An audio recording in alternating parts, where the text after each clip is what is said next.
sintonía y ahora les presentamos nuestro siguiente invitado. Se trata de Roberto Ángel Salcedo, Robertico cariñosamente le llaman, director de la Dirección General de Proyectos, lo que le llaman PROPET, Proyectos Especiales de la Presidencia, y miembro de la Comisión de la Dirección Ejecutiva del PRM. Le damos la bienvenida, buenos días. Un gusto estar entre amigos, un placer para mí estar con ustedes y con la audiencia. Bueno, muchísimos roles y sobre todo cineasta y... Esa parte se le dejaba a Laura. Roberto, ¿cómo? La política está intensa. Sí, está muy intensa en estos días, evidentemente. Muchísimo más.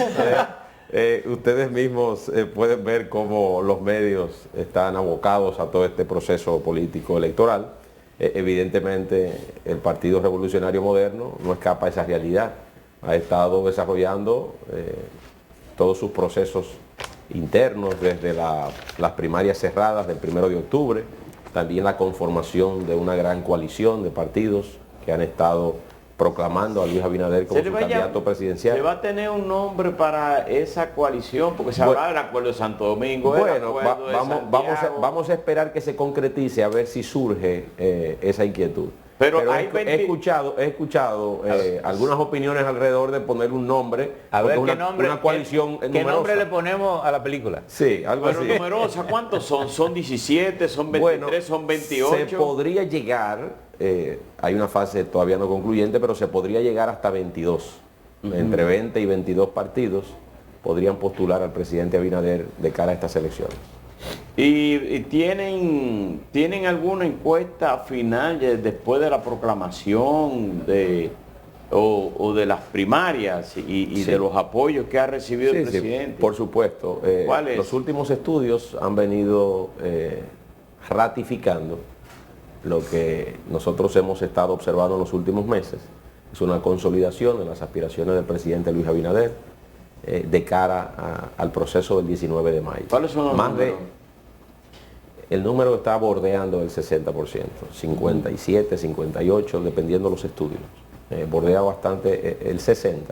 Pero ya se consolida en el ánimo de la colectividad.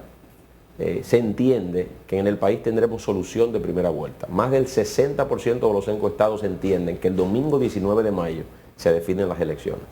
Por tanto, no solamente es el que necesariamente simpatiza o no con el presidente, sino que está viendo el panorama que tiene una clara inclinación e intención por el presidente Luis Abinader. ¿Y cuál es el comportamiento de las otras dos principales fuerzas políticas en esas últimas mediciones? Bueno, evidentemente ustedes manejan informaciones también porque están permanentemente interactuando con el público a través de estos espacios, pero se advierte una suerte de freno en el desarrollo de las aspiraciones que tiene la oposición política.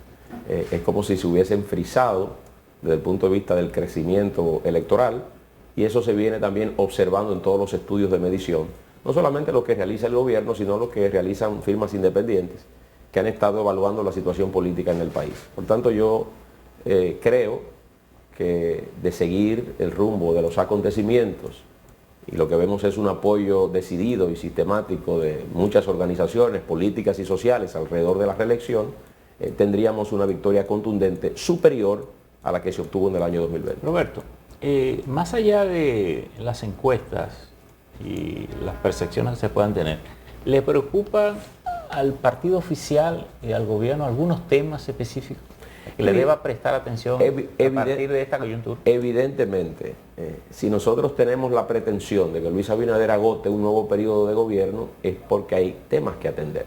¿Cuáles serían? Hay situaciones, en efecto, bueno, el presidente ha estado desarrollando un gran plan de seguridad tendente a la reconfiguración de la policía. Toda esa reformulación requiere de tiempo. Eso no está completado, no está terminado. El presidente requeriría un poco más de tiempo para poder completar y dejarle a la sociedad dominicana ese nuevo instrumento al servicio de la seguridad pública. Evidentemente, el tema de la salud pública, hemos estado durante todas estas semanas con un tema que es recurrente en la vida de la sociedad dominicana que es el ciclo del dengue, por ejemplo. Aquí lo tuvimos desde el inicio del gobierno con la pandemia. El tema de la salud pública evidentemente ha sido recurrente. Tener esta situación también de las últimas semanas con el mercado binacional, el presidente le ha prestado mucha atención, no solamente en su agenda interna, sino la agenda internacional que ha desarrollado, y ha sido muy sistemático con el tema, la firma del pacto con todos los partidos o con la mayoría de los partidos del sistema, buscando afinar criterios sobre el tema y el manejo de la situación haitiana. Yo creo que es importante. En fin, hay una serie de acciones. Lo propio ocurre con los grandes proyectos de infraestructura que se vienen desarrollando en el país. En el caso de Santiago, el monorriel, el teleférico que está muy próximo a inaugurarse. Se está diciendo que se va a inaugurar en diciembre. Sí, antes de que concluya el año se tiene proyectado eso.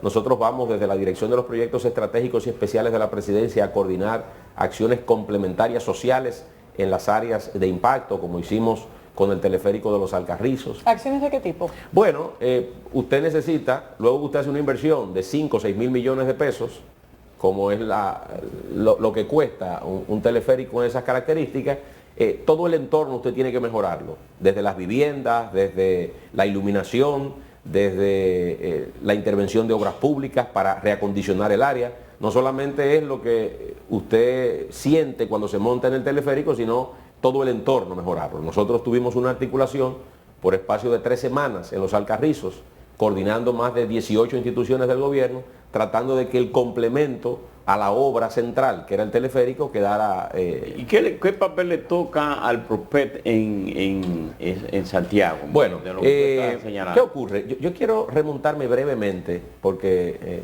usted mismo me decía con la presentación, esto es lo que conocemos como el PROPET. Esto viene desde el decreto 491-12 que creó la Dirección General de Programas Especiales de la Presidencia. Sí. Recuerde que eso coincidió con la aplicación del 4% de educación, y todos los programas originales de esta unidad estaban alrededor de los temas educativos. Esto se ha ido transformando con la llegada del presidente Luis Abinader.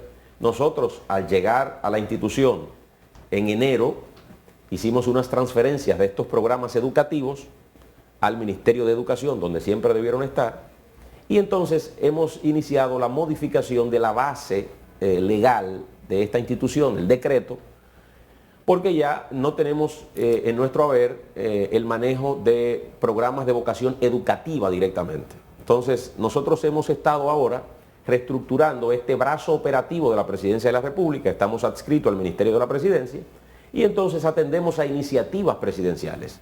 En estos momentos, nosotros como brazo operativo y la gestión presidencial como la supervisión de las obras y de las ejecuciones del gobierno, se han estado articulando alrededor de la Presidencia de la República. Entonces, como este es un proyecto de trascendencia para el gobierno dominicano, entonces el brazo operativo de la Presidencia de la República, en este caso nosotros, venimos desarrollando una labor de coordinación interinstitucional buscando un objetivo determinado. Aquí, complementar todo lo que tiene que ver la acción del gobierno alrededor de esa construcción, como hemos hecho en otros casos. Por ejemplo, nosotros fuimos comisionados en esta situación del mercado binacional en la provincia de Elías Piña. Sostuvimos un encuentro con los comerciantes del sector, pero también con las familias que de manera directa e indirecta su vida depende de ese mercado binacional. No solamente se hizo los levantamientos para pagar esos productos que habían vencido de los comerciantes como una manera del gobierno ayudar, sino también a través de una coordinación por otras agencias sociales del gobierno, atender a través de los bonos de emergencia, por ejemplo, que otorga Supérate, y colocar a un número importante de familias que, repito, su vida estaba íntimamente vinculado al resultado económico de ese mercado binacional. Entonces, acciones como esa también desarrollamos en el territorio. Tenemos las jornadas de inclusión social, con una articulación de más de 15 instituciones gubernamentales. Entonces, es mucho lo que estamos desarrollando a nivel territorial, también desde el punto de vista de la construcción. Desarrollamos, sobre todo, como tenemos una vocación a atender el combate a la pobreza y a la exclusión social, por ejemplo, en provincias pobres del país, hemos estado levantando plazas comunitarias con servicios sociales del gobierno. A propósito de la frontera, Roberto, ¿Tenemos noticias de alguna mejoría de la posición haitiana de resistirse a mantenerse cerrada? Hay informaciones donde poco a poco se van restableciendo algunas cosas. Evidentemente prevalece una posición hasta cierto punto inflexible en algunos casos. Recordemos que la frontera tiene una parte en Dajabón, otra en Elías Piña y una ya de menos incidencia en Pedernales.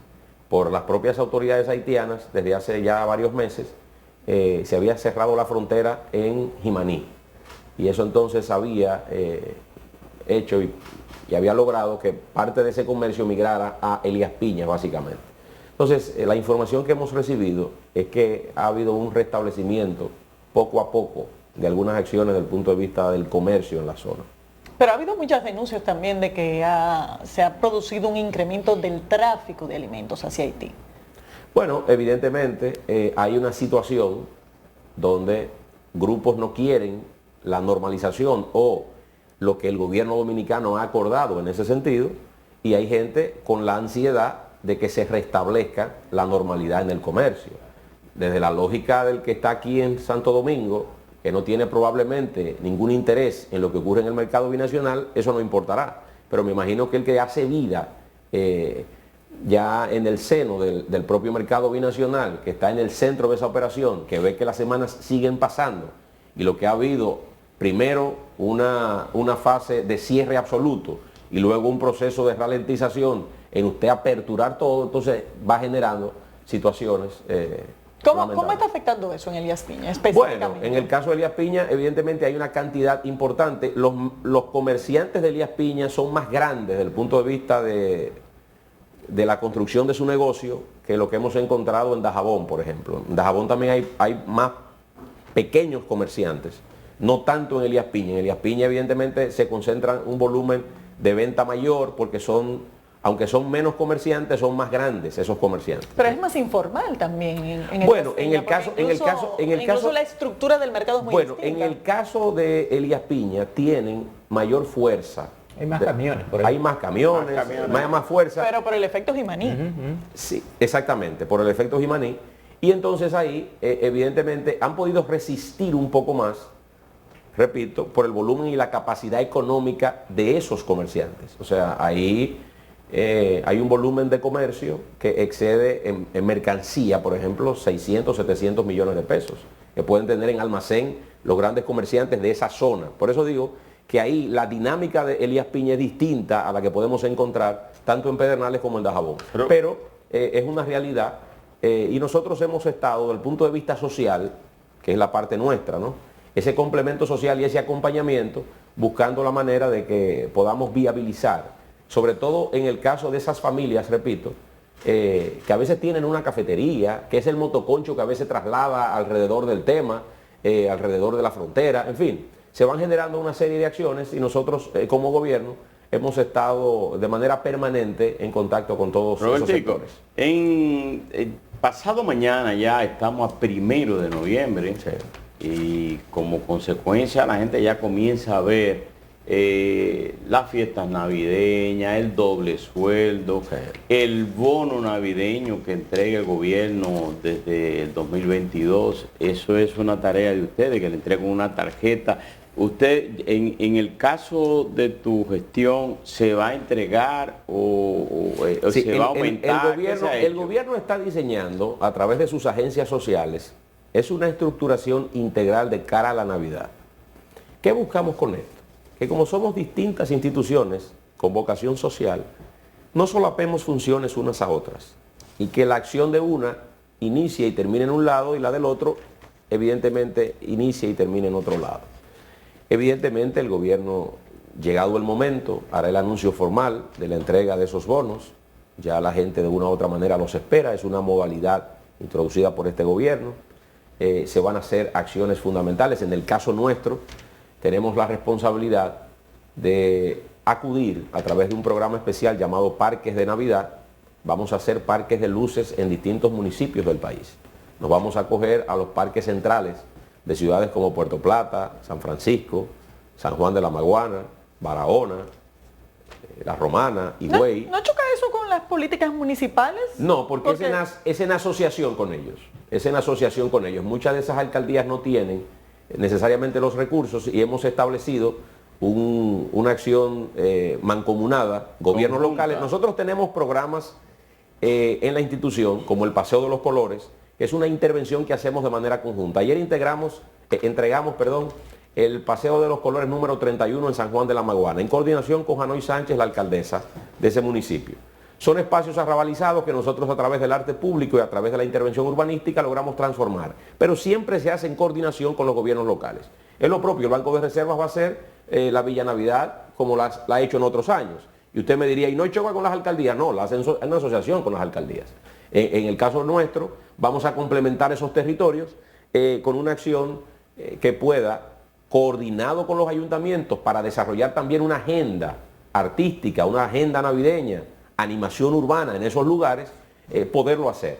Pero en efecto, no cuentan con la cantidad de recursos necesarios y requieren también de un acompañamiento y evidentemente el presidente Luis Abinader ha dado señales de creer en la descentralización, ha estado apoyando como nunca antes los gobiernos locales, no solamente en recursos, sino en capacitación y en formación de los alcaldes, y eso ha venido muy bien con el desarrollo de los territorios. Pero triangular presupuesto a través de instituciones del gobierno central no implica una mayor autonomía para los municipios. Bueno, pero lo hacen... Es lo contrario. Bueno, pero en efecto, cuando se hace esa transferencia, lo primero es que históricamente hemos tenido a los presidentes prometiendo una labor con los alcaldes que llegado al gobierno no se cumple. Luis Abinader ha estado, no importando el partido al que pertenezca el alcalde, ha estado contribuyendo a que puedan desarrollar una labor y en efecto dejándole la responsabilidad de obras de vocación municipal a que las alcaldías lo hagan. Antes lo hacía única y exclusivamente, por ejemplo, el Ministerio de Obras Públicas hacía absolutamente todo. Ahora se han estado transfiriendo esos fondos para que sean los alcaldes que tengan la responsabilidad de muchas de esas acciones de vocación municipal. Yo creo que es un avance en ese Roberto, sentido. En una cosa final, si quisiéramos identificar las prioridades de su oficina, Sí. ¿cuáles serían? ¿Cómo la definiríamos? Sí, sobre todo en el contexto de que se modifique la base legal sí, de la institución. Evidentemente, para nosotros es muy importante seguir con el ataque a la pobreza y a la exclusión social. Nosotros hemos venido desarrollando acciones en el territorio que, como bien hemos explicado en otras oportunidades, no solamente abraza lo urgente. Cuando un adulto mayor va a una jornada de inclusión social buscando una medicina, eso no puede esperar. Eso en efecto tiene un carácter inmediato que tenemos que atencionar. Pero también nosotros nos estamos enfocando, como hemos visto este reflejo de acciones, tanto en la 42, que tenemos un proyecto para eso, lo que hemos visto en la zona colonial y demás. Yo creo que hay un componente que es fundamental para las generaciones que van subiendo, y es la capacitación. Cómo nosotros generamos esos ambientes formativos para que el joven que no haya tenido oportunidad, a través de la formación, pueda romper el círculo de la pobreza. Nosotros hemos estado desarrollando alianzas estratégicas con el ITLA, por ejemplo. En estos meses, al frente de los proyectos especiales de la presidencia, nosotros hemos logrado la incorporación de más de 3.000 jóvenes a las distintas modalidades del ITLA. Por ejemplo, se tiene establecido que un joven que completa cualquiera de esas modalidades tiene un 90% de propensión a conseguir un buen trabajo. La tecnología, por ejemplo, en estos tiempos es bien pagada en cualquier parte del mundo. Usted lograr esa posibilidad yo creo que es importante. Lo propio con Infotep, lo propio con las escuelas vocacionales de las Fuerzas Armadas y la Policía Nacional, lo propio con otras agencias del gobierno como Promipyme. Hemos estado nosotros enfocándonos en que verdaderamente a través de la formación, cuando un joven tiene las herramientas necesarias, logra romper y desarrollar social y económicamente su familia, su sector y consecuentemente trabajar por una mejor sociedad. Entonces, en ese sentido, nosotros hemos estado haciendo nuestros esfuerzos y la dirección también que nosotros manejamos en este momento, que es la de proyectos estratégicos y especiales de la presidencia, fundamentalmente ha estado atendiendo la exclusión social. Aquellos que históricamente se han sentido marginados, cómo incorporarlo a la dinámica social. Pero ¿habría un núcleo duro de la institución en este cambio de la base legal? Porque muchos de estos temas terminan solapados con otras áreas del gobierno, sí, tanto a nivel de formación como a nivel de atención de políticas de exclusión. Evidentemente, nosotros lo que buscamos en esta reconfiguración es atender a iniciativas presidenciales. Hay eventos que ocurren que no necesariamente por el hecho del desarrollo de los acontecimientos están planificados. O sea, por ejemplo, aquí pasó el huracán Fiona, por ejemplo, o pasó la tormenta Franklin. Si bien es cierto, debemos acordar y debemos estar preparados porque esos eventos regularmente ocurren año por año, hay una acción inmediata del gobierno y desde la Presidencia de la República esta oficina ha estado operando. Nosotros vamos de cualquier tipo de temas que la Presidencia entienda de interés, lo reformula desde el punto de vista de un proyecto especial y lo va armonizando. Evidentemente, para no entrar en ese solapamiento, nosotros llegamos a una labor de coordinación. Le voy a poner un ejemplo con los dominicanos en el exterior. Hay una inquietud para la apertura de un centro cultural para los dominicanos en el exterior. Nosotros hacemos una labor de coordinación, pero hay presencia del Ministerio de Cultura y del INDEX, que son los actores naturales del proceso. Nosotros desde la Presidencia de la República promovemos el tema e incentivamos el desarrollo de estos centros culturales para los dominicanos en el exterior. Entonces, no es que estamos quitándole el trabajo a Cultura ni el trabajo al INDEX, sino nos complementamos y estamos en la mesa discutiendo cómo podemos hacer las cosas en representación de la Presidencia de la República y entonces echamos a andar estos proyectos que son importantes para los dominicanos en el exterior y que anuncio aquí, en este mes de noviembre, finales de noviembre, estaríamos dando apertura formal al primer centro cultural para los dominicanos en el exterior en la ciudad de Nueva York. En la ciudad de Nueva York. Sí. Para especificar, en el caso del bono navideño, que son 1.500 pesos, ¿aumentará de 1.500 pesos a 2.000 o quizá un poquito más, o va a ampliar la base de las personas que reciban? Se va a anunciar próximamente ya de manera formal, pero hay una intención marcada, hay una intención marcada, hay una intención marcada de parte del presidente y del gobierno de que se pueda ampliar un poco más la base, pero formalmente, con los datos específicos, habrá un lanzamiento en el marco de la Navidad para presentarle al pueblo dominicano todas las acciones que desarrollará el gobierno. Bueno, muchas gracias, Robertico. Señores, agradecemos a Roberto Ángel Salcedo, director de la Dirección General de Proyectos Estratégicos y Especiales de la Presidencia PROPET. Gracias por haber estado con nosotros, Roberto Ángel. De esta forma llegamos al final de esta entrega. Gracias por la sintonía. Nos vemos mañana.